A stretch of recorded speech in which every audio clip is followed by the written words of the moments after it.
Good evening, ladies and gentlemen. We are excited to come to you this week from the Wolterman Homestead for this week's Torah portion. Yeah. So super blessed to have you guys today. We just hope and pray that you guys are having a good week. We got a ton of snow. So much snow. We're supposed to get more snow, so this video is pre-recorded. But I think Friday night, Friday into Saturday, we're supposed to get like another 6 to 7 inches of snow. Yes, and as she every forgot bit about 10 though. inches. Hang on. But we got to tell our audience here what we originally got this past weekend. We got close to 12 inches of snow. Yeah. So that was with the measuring tape and all that good stuff. So yeah, so it's buried out there. This week's Torah portion, we're coming this week. So it's the last portion in Genesis, and so the next week we'll be jumping into Exodus. So I will say my voice as I am reading, I have been down this past week with something, and so I was fortunate that everything that content wise that came out this week I had already pre-recorded and it was already scheduled to come out, but my voice sounds better than it did, but she's kind of rough. So this week's Torah portion is, it's called Vayechi. Did I say that right? No. I butchered it. Vayechi. And these consist of Genesis chapter 47 through 50. No. Chapter 47, verse 28 through 50. Verse to 26. Verse 26, excuse me. The verses mess you up. They do.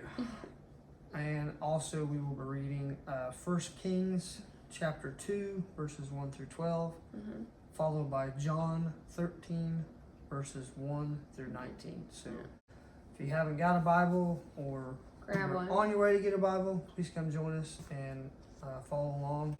So he's going to read the last chapter here in Genesis, which is chapter 50.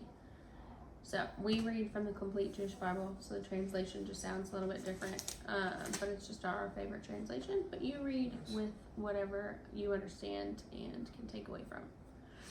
All right. So again, it's Genesis chapter 50. Joseph fell on his father's face, wept over him, and kissed him. Then Joseph ordered the physicians in his service to embalm his father, so the physicians embalmed Israel. 40 days were spent at this, the normal amount of time for embalming. Then the Egyptians mourned for him 70 days. I couldn't imagine 70 days. That's plus the 40 crazy. days prior. Yes, yeah, you're right. Whoops. When the period of mourning was over, Joseph addressed to the household of Pharaoh, I would like to ask a favor. Tell Pharaoh, my father has sent me to swear an oath. He said, I am going to die. You are to bury me in my grave, which I dug for myself in the land of Canaan. Therefore, I beg you, let me go and bury my father. I will return. Pharaoh responded, go up and bury your father, as he made you swear. So Joseph went up to bury his father. With him went all Pharaoh's servants, the leaders of his household, and the leaders of the land of Egypt, along with the entire household of Joseph, his brothers and father's household. Only their little ones, their flocks and their cattle, did they leave in the land of Goshen. Moreover, there went up with him both chariots and horsemen. It was a very large caravan. When they arrived at the threshing floor in Atad, beyond the Jordan, they raised a loud and bitter lamentation, mourning for his father 7 days.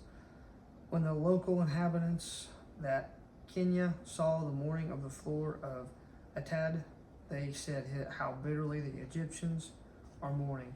This is why the place was given the name Avel Mitzrayim,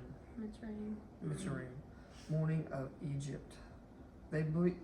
There beyond the Jordan, his sons did to him as he ordered them to do. They carried them into the land of Canaan and buried him in the cave in the field of Machpelah, which Abraham had brought along with the field as a burial place belonging to him from Ephron and Hitti by memory. Then after burying his father, Joseph returned to Egypt, he and his brothers, and all he had gone up with him to bury his father. Realizing that their father was dead, Joseph's brothers said, Joseph may hate us now and pay us back in full for all the suffering we caused him. So they sent a message to Joseph which said, Your father gave this order before he died. Say to Joseph, I beg you now, please forgive your brother's crimes and wickedness in doing you harm. So now we beg of you, forgive the crime of the servants of the God of your father. Joseph wept when they spoke to him, and his brothers too came, prostrated themselves before him and said, Here we are, your slaves. But Joseph said to them, Don't be afraid. Am I in the place of God? You meant to do me harm, but God meant it for good, so that it would come about as it is today, with many people's lives being saved. So don't be afraid. I will provide for you and your little ones. And the way he comforted them, speaking kindly to them, Joseph continued living in Egypt, he and his father's household. Joseph lived 110 years. Joseph lived to see Ephraim's great-grandchildren and the children of Manasseh, son Machir, were born on Joseph's knees. Joseph said to his brothers, I am dying, but God will surely remember you and bring you up out of the land to the land where he swore to Abram, Yitzchak, and Yaakov. Then Joseph took an oath from the sons of Israel, God will remember you, and you are to carry my bones up from here. So Joseph died at the age of 110, and they embalmed him and put him in a coffin in Egypt. Wow. Just how long the funeral process was. Yeah. Our Bible has a little footnote down at the bottom. So chapter 50 verse 10, when they're mourning, it says, they raised a loud and bitter lament. The word lamentation is from the Hebrew word misped, which means lament. It means that they lamented after a greater lamentation or a great eulogy. The people may have eulogized, is that how I want to say that? Yaakov, as part of the mourning process. And so then that place was named, the mourning of Egypt, Anel, Mitzrayim. That's awesome. Just the mourning process, 70 days plus whatever else The 40 they did. days. 40 days, yeah. Plus the traveling Yeah. to get to there, and then the 7 days of mourning when they actually got there. Yeah. And I think it's, Joseph, when he went to Pharaoh and said, hey, can you let me go bury my father? And, he set out and did what he said he was going to do. It's extraordinary. You could hear the puppies in the living room. Yeah, it's amazing just how much passion they had and how much grief. And what's interesting, so last week's Torah portion, it talked about Joseph. So if you go to chapter 47, verse 7, I always think this is interesting. So it says, Joseph brought Yaakov, his father, and presented him to Pharaoh. And Yaakov blessed Pharaoh, and Pharaoh asked Yaakov, how old are you? And Yaakov replied, the time of my stay on earth has been 130 years. They have been few and difficult, and fewer than the years my ancestors lived. Then Yaakov blessed Pharaoh and left his presence. Last week, when Dylan and I were talking about that, we were just discussing, when we look at how long pharaohs lived, from the research that I've done, it wasn't 130 years. They could live decent lives. Yeah, thank you. But they often fell prey to incest or disease, birth defects, things like that. But that's the question that Pharaoh asks of Jacob is, how old are you? but to see, you know, the country coming and mourning, and that the leaders went with them and mourned. Yeah, absolutely. It's awesome. I think my last little takeaway, and then we can move on, is, you know, the hardships that Joseph suffered. And when you do the math, it was 22 years from the time that he left his family to when he got to see them again. And we think about him being imprisoned and just all the pieces in that here at the end, the brothers are, you know, afraid. They're gonna, you know, that he's gonna order us to be killed or harm us in some way. And that Joseph chose love, forgiveness, and grace. Yeah, I think that I'm glad. I think we can all learn a lot from that as well. You know, forgiveness is so hard to do sometimes, but you know, we have to forgive. You know, and not hold resentment or grudges. Yeah, against people, because we all make mistakes. We all make bad choices or bad decisions, but it's important to, you know, forgive and forget and make amends. So, good life lesson there. Yeah. All right, so we are going to continue on with 2 Kings chapter 2, verse 1 through 12. So what's really beautiful about this is, it is, you know, David's getting ready to die, but as I was like skimming through this and reading, there's a lot of like if-then statements. You know, if you do this, then you get that. Or if you do this, this will happen. So, the time came near for David to die. So he commissioned Simon, his son, as follows. I am going the way of all the earth. Therefore, be strong and show yourself a man. Observe the charge of Adonai your God, to go in his ways and keep his regulations, his mitzvot, which are commandments, rulings and instructions, in accordance with what is written in the Torah of Moses, so that you will succeed in all that you do and wherever you go. If you do, Adonai will fulfill what he has promised me when he said, if your children pay attention to how they live, conducting themselves before me honestly, thank you, with all their heart and being, you will never lack a man on the throne of Israel. Moreover, you are aware of what Job, the son of Tisra, did to me. That is,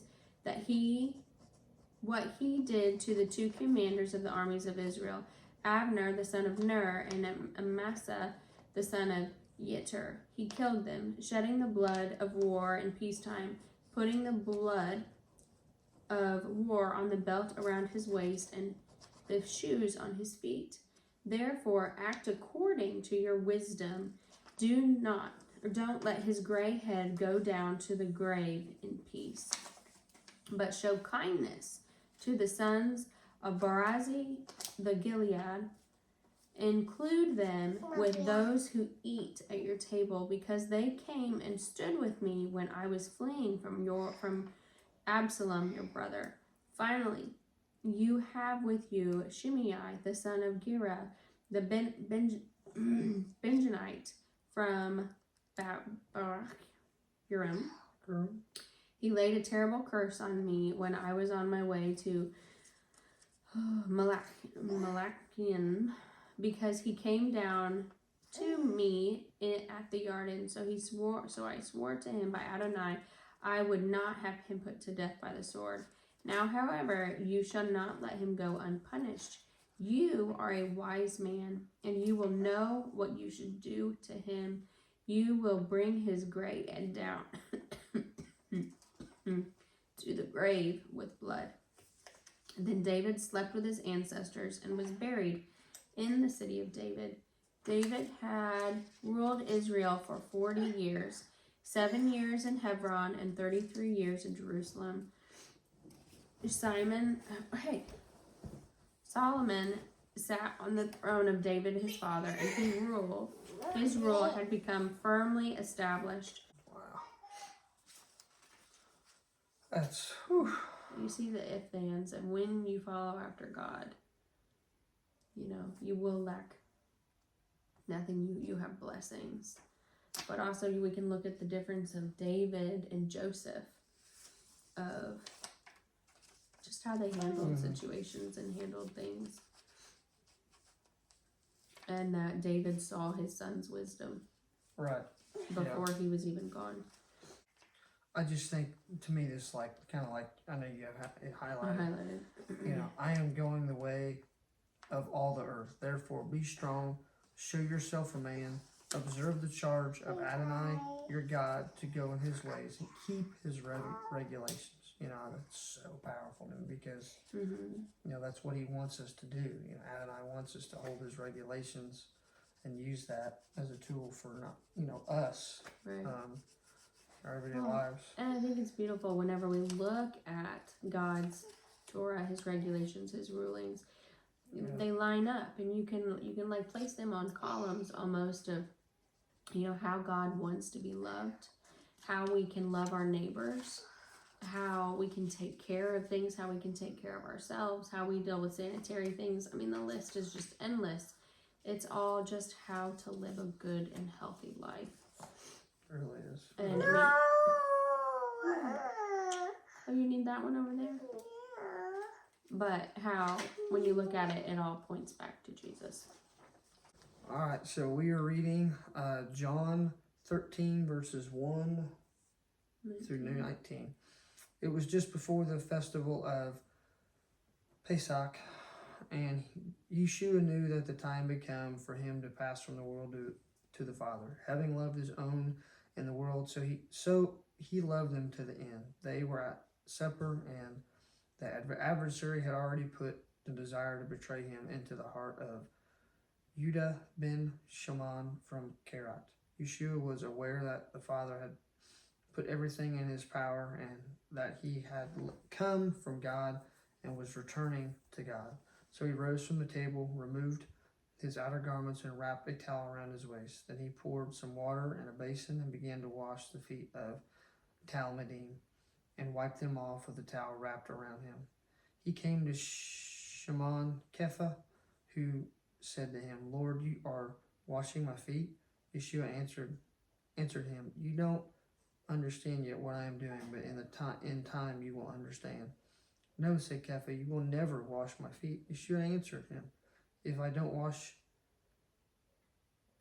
you have no share with me. Lord, Shimon Kepha replied, not only my feet, but my hands and head too. Yeshua said to him, a man who has had a bath doesn't need to wash except his feet. His body is already clean, and you people are clean, but not all of you. He knew who was betraying him. This is why he said, not all of you are clean. After he had washed their feet, taking back his clothes, and returned to the table, he said to them, do you understand what I have done to you? You call me Rabbi and Lord, and you are right, because I am. Now, if I, the Lord and Rabbi, have washed your feet, you also should wash each other's feet. For I have set you an example, so that you may do as I have done to you. Yes, indeed, I tell you, a slave is no greater than his master, nor an emissary greater than the one who sent him. If you knew these things, you would be blessed if you do them. I'm not talking to all of you. I know which ones I have chosen, but the words of the Tanakh must be fulfilled. They say, the one eating my bread has turned against me. I'm telling you now before it happens, so that when it does happen, you may believe I am who I say I am. Yes, indeed, I tell you that a person who receives someone I send receives me, and that anyone who receives me receives the one who sent me. Man, that's, you know, like Last Supper. And It is the Last Supper. It is. just,